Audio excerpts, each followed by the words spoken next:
Hello and a very warm welcome to Budapest for this edition of Europe Now.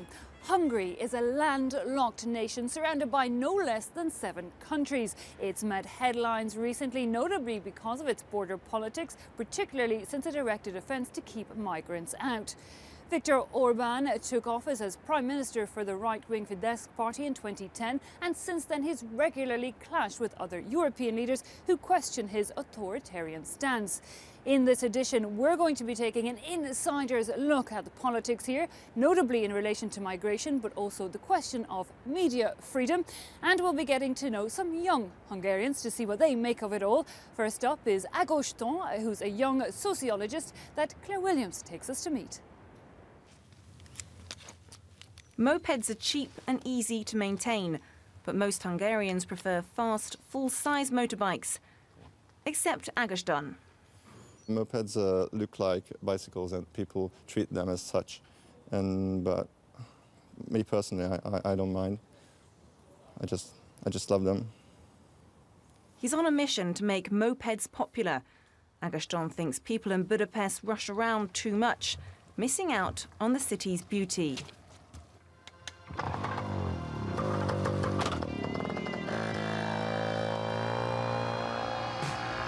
A year ago, Ágoston launched Hungary's first blog about mopeds, and he's pleasantly surprised by its success. He gets around 1,200 clicks a day. But writing about mopeds is only a hobby. Ágoston is finishing up a PhD in sociology, and he wishes his academic work had as many readers as his blog. If you are a sociologist, you can be easily laughed at.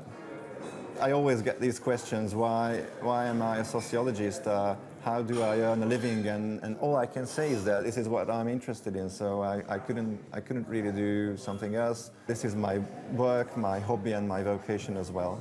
Ágoston puts together this academic review for free with his colleagues.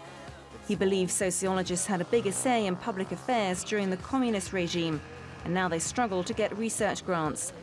He's paid less than €100 a month for the weekly lessons he runs for undergrads, but he likes sharing his ideas with students, and it's a rare opportunity for them to discuss the French sociologist Pierre Bourdieu in an informal setting, far from traditional lecture halls. Interpretations are different with every translator in every language, so it's good to have Ágoston, who tries to unify this diverse stuff. When he has time, Ágoston likes to end his day with a stroll and a trip on the tram. It's 11 p.m. and he's the only person on board. I have the opportunity to think about my whole day and think about big questions of existence, of human existence. He was once questioned by some suspicious police officers, wanting to know what he was doing on his own late at night. He told them he was just trying to unwind.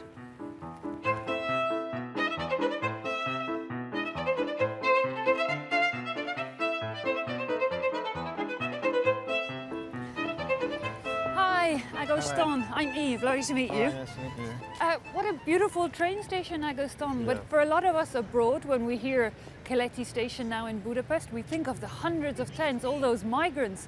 What was it like at the time when you were living here? Yeah, this building reminds me to the times when a lot of migrants were lying here on the ground with their children, so it was hard to see. A lot of really strict laws put in place by Prime Minister Viktor Orban. What do you think of those? Yeah, I mean, every government has the right to decide who enters the country and who should be left outside. But I think we all have to bear in mind that these are people and they should be treated as humans. A lot of people talk about the fact that the vast majority of these people are fleeing Iraq or Syria, so a lot of them are Muslim, and that seems to pose a problem for a lot of countries. Is that an issue in Hungary? Yeah, that's a huge issue. The government put an emphasis on Hungary's Christian heritage, and they also tell that there might be a conflict between two sorts of religions and cultures. Why it's not an issue is that these immigrants or refugees don't really want to stay in Hungary, so they just want to go on and go to Germany, go to France, go to somewhere else where they hope a better life. Indeed, Agoston, a lot of people just wanted to get through Hungary. Some 300,000 people crossed into Hungary so far this year. Our reporter Alex Lobordon has been going to towns on the border, both with Serbia and Croatia. She's seen a lot of different reactions from town mayors, meeting with one at least who was trying to coordinate with these colleagues on the other side of the border. It's a sight the village was getting used to. Another train pulling up with 2,000 migrants on board. On foot, they head to Hungary. But they were some of the last to cross. Hungary has since closed its border with Croatia.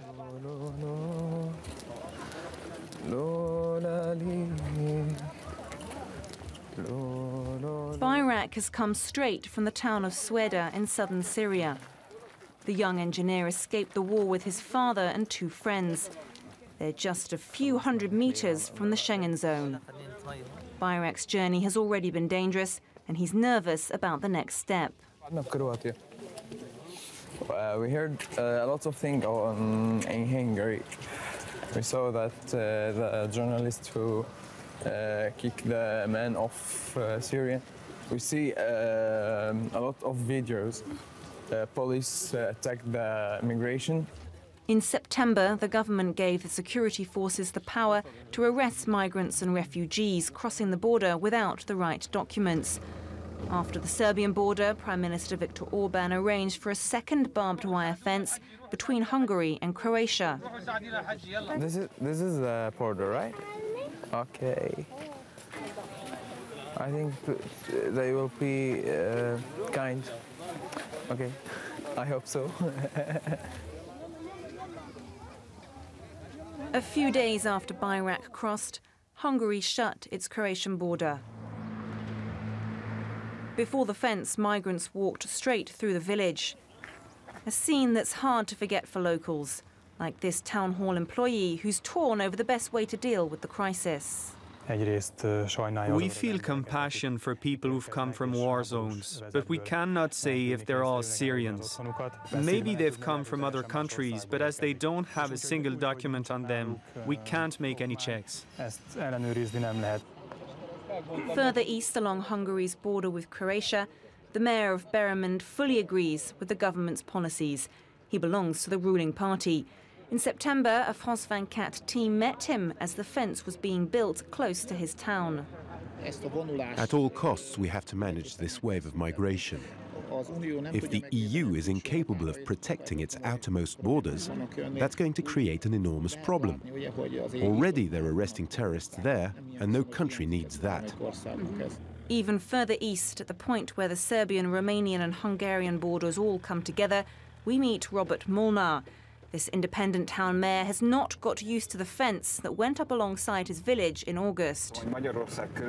More than anything, the closure has had an effect mentally. Hungary is turning itself into a ghetto. He brings us to the triplex monument, which bears the crests of Hungary, Serbia and Romania. Every year, the communities used to hold a giant picnic here. Since the fence was built, Mayor Molnar has lost contact with his neighbouring colleagues. They had become friends. They're scared. I can't even reach them by phone now. It's kind of a harmful fear that's invading Hungary. I don't see the country going in the right direction. The mayor had big projects planned with his neighbours, building an industrial park and new roads. He also wanted to open up this school to Hungarian-speaking children living across the border. The closure has changed our plans. The closure is a wall, not a bridge. We cannot have hope for a future if we build walls instead of bridges. Mayor Molnar used to be an MP in Viktor Orban's party. But in 2002, he took a step back from the leader's increasingly nationalist policies. Last May, Orban launched a controversial public consultation on immigration and terrorism. This placard is everywhere. It reads, "The people have chosen. We must defend the country."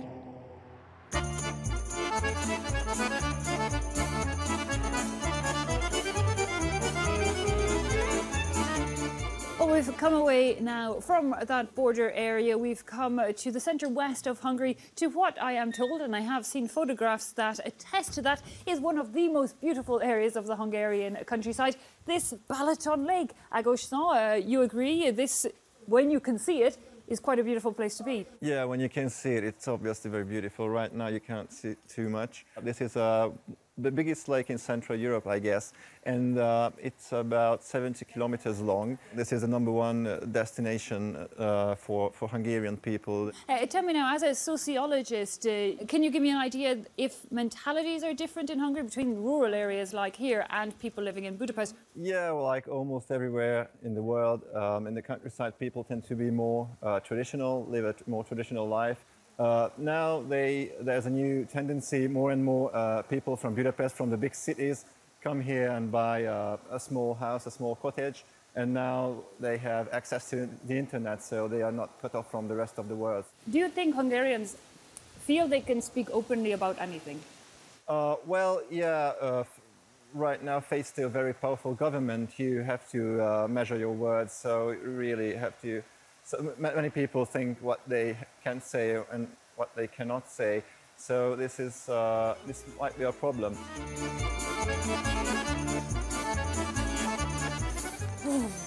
So before we head back to Budapest, where you're going to meet with the MEP for Fidesz party, Mr. Sopran, we didn't see the lake, but let's taste some of these famous Balaton wines.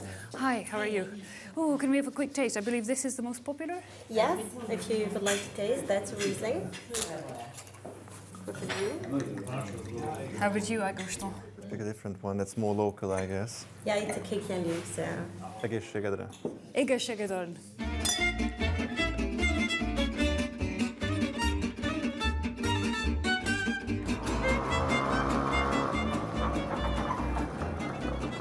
Hi. Hey, Agoston, how are you? I'm fine, thanks. So the moment has come, you're just about to meet the MEP. What do you think you're going to ask?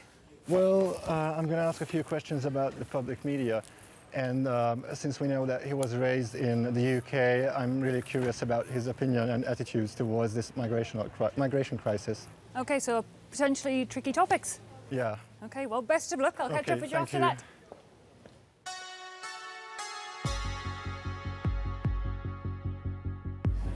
Hello, Mr. Chaplin. I'm Agoston Faber. I'm pleased to meet you. We are at Puder Bar. That is a famous place among tourists and local people as well. I'm a member of the European Parliament for Hungary, so whether you voted for me or not, in a way I represent you, because Hungary is a single constituency. So I represent everybody, all the voters in Hungary, whether they like me or not. Some don't. My first question would be a personal one, if you don't mind. I found on the internet that you left Hungary in 1950. Well, it was actually in 49. This is the moment of the communist takeover, and in a fairly complicated way, my father was able to take us to Sweden, where we spent just under a year, and then we went to the United Kingdom in 1950. And then I stayed in the United Kingdom, off and on, till 2004. I think I'm still in favor of European integration, perhaps not as enthusiastic as I was 10 years ago. Yeah, let me just pass on to the actual refugee crisis, if I may call it so. You call it a refugee crisis? Yeah. How would you describe the situation? Should we treat them as humans and do the best we can for them? So in other words, Europe has to save the world. I honestly don't recall a single Hungarian colony anywhere. I don't think that Hungary has particular obligations in the way that Britain, France, Netherlands, even Germany, Spain, Portugal have, Belgium. Even the Danes have a little empire of their own, slaving empire. But so I think that our position in Central Europe really is different in this regard. Yes, of course, those people who are victims of political persecution or their lives really are in danger, yes, of course, that's another story. But I don't think that they're the majority, maybe 30%. Another figure for you, in 1991, Finland received 49 Somalis. Today, there are 16,000. Now, that tells me there's a multiplicator happening there, and I'm not sure that Europe can really absorb these people. So how do you think the European Union handles this whole situation? And within this framework, how does Hungary treat the question? The European Union handled it very badly, full stop. What Hungary should prioritize, the compassion or the rule of law? Or indeed the political responsibility that the Hungarian government has towards its own voters and society. So it's all over the place. Hungary is attacked, criticized, slagged off because it's seen as authoritarian and unfair to the migrants. But it would equally well have been criticized for not registering them, as Hungary must do under Schengen on Dublin III regulations. Yeah, I just wanted to ask you a question about public media. So my experience that it has been like that for a while, that public media is always under government influence. I entirely agree with you that public media are dominated by the government. The left was in power, they fill it with left-wing people. The right is in power, they fill it with the right-wing people. I never watch television. I think television is a waste of time, frankly. But what I think is important, and that is a part of the Hungarian media sphere, is something like 70% of Hungarians now have access to the internet, which means that they have access to a very wide range of information. Thank you very much, Mr. Chaplin. So, Agustin, how did it go? It was okay. There are many things that we don't agree upon, so I think it's not a problem. It's just a matter of perspectives. So that's basically what I was expecting. I'm not surprised. Well, that brings us to the end of this first half of Europe Now, but we'll be back after the news with more from Hungary.